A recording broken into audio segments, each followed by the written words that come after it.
As Nigeria tries to build back better after the COVID-19 crisis, the approach to revenue mobilization should be more strategic. And for this reason, analysts in the nation's economy advising the federal government to embark on fundamental reforms in the nation's tax system that will implement effective tax policies in attracting investments, boost revenue collections and administration to stimulate post-pandemic investment and economic growth. Now to speak to these issues is the Executive Secretary at West African Tax Administration Forum, WATAF, Babatunde Oladapo. You're welcome to Business Express. Thank you for having me. I guess we'll be having a family meeting since we share the same name. Exactly. So with projected budget deficits, of course, huge borrowings, rising debts, and of course import bills, everything just on the high side. Now, how do you see the current tax regime we're running helping to keep the economy afloat and preventing us from falling down into the negative territory again? Okay, I think the first thing is to put things in proper perspective. The situation is there. There's no argument about that. True. And this calls for caution in terms of the approach we are taking. There shouldn't be panic. Government has to sit back and look at the options. Tax revenue is about the only sustainable means of getting money for government to fund development. So it's about time government sit back and look at the tax structure, particularly the issue of tax administration. What can we do to make the tax administration, both at the federal and state level, to be more responsive in terms of meeting the need of providing the shortfall? And I think there have been some traditional problems being encountered by tax administration. One of the key issues is the issue of capacity building, helping the tax administration to build capacity.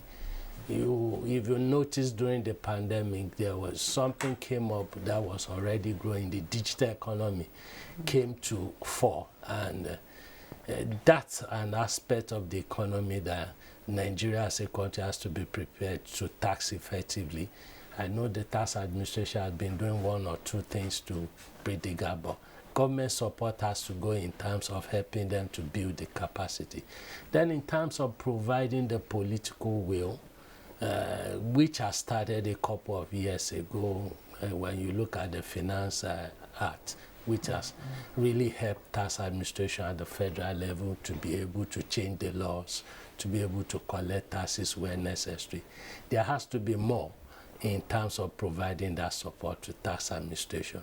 Okay, let me just come in here. Of course, we saw some reductions that came last year in terms of taxation. That is because COVID came, and so of course some of the initiatives put in place had to just be put on hold or some form of break. But now we're having concerns that we might have just been walking into a third wave of the virus. Do you see this affecting our tax system? Yeah, both ways. The way I look at things is every situation provides opportunity to learn and to grow. So this is time for us to rethink. There are some things we've taken for granted in this part of the world. But majorly oil has been at the driver's seat of government revenue. And with what we've been seeing, it's not sustainable because it's beyond the control and it's also volatile. So this is about time that, yes, the pandemic is a wake-up call. There are going to be some losses, but on the long term, government can actually benefit. And I think one of the things that has to come to the fore is addressing the issue of how do we tax, who do we tax, who pays the taxes. When you look at what obtains not only in Nigeria developing economy, in OECD countries, the issue of taxation, where they get the bulk of their tax revenue, tends to individuals, taxing wealth of individuals, taxing income. But on this side, is more taxing the corporate individuals. when you look at the landscape, you see a situation of 20% providing the 80% of taxes that comes in. A lot of wealthy individuals are just swinging their arms free in this part of the world, finding a way to evade taxes.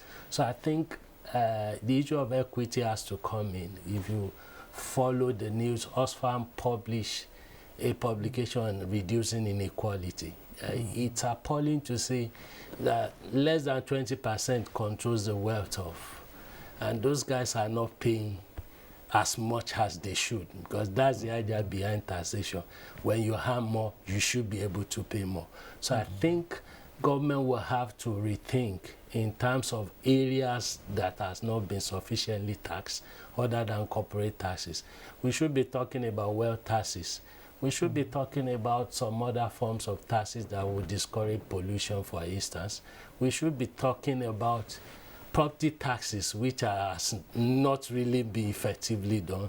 You see big houses, which is a pointer to the fact that someone who built that kind of house should have some money to pay back to government.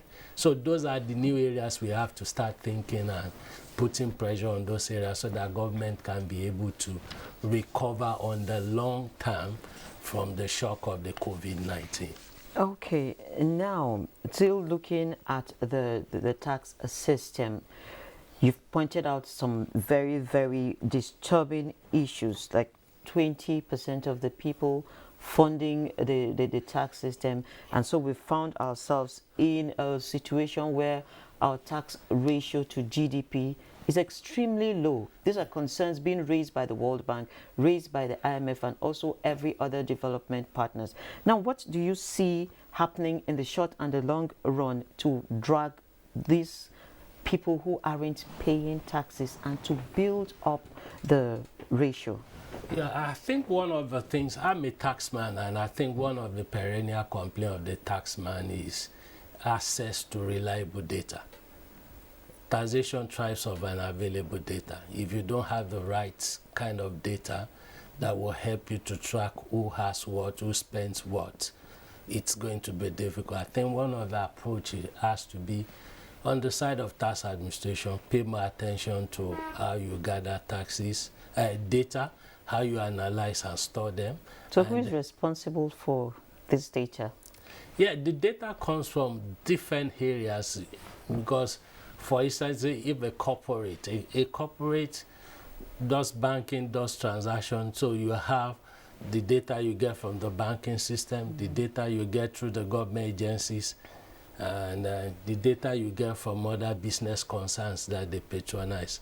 So it has to be a whole of government approach in terms of putting the basic framework that will enable the taxman to be able to get data that can be used for the purposes of getting tax at the needed taxes.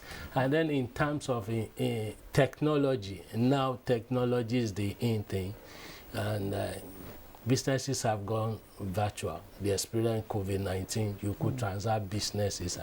There are multinationals who are transacting businesses here who are not residents, but they are making money from Nigeria.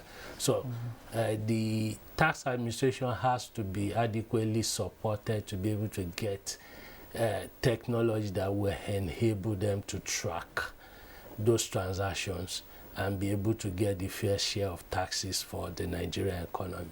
And beyond that, government also, currently there's a talk around the taxation of the digital economy.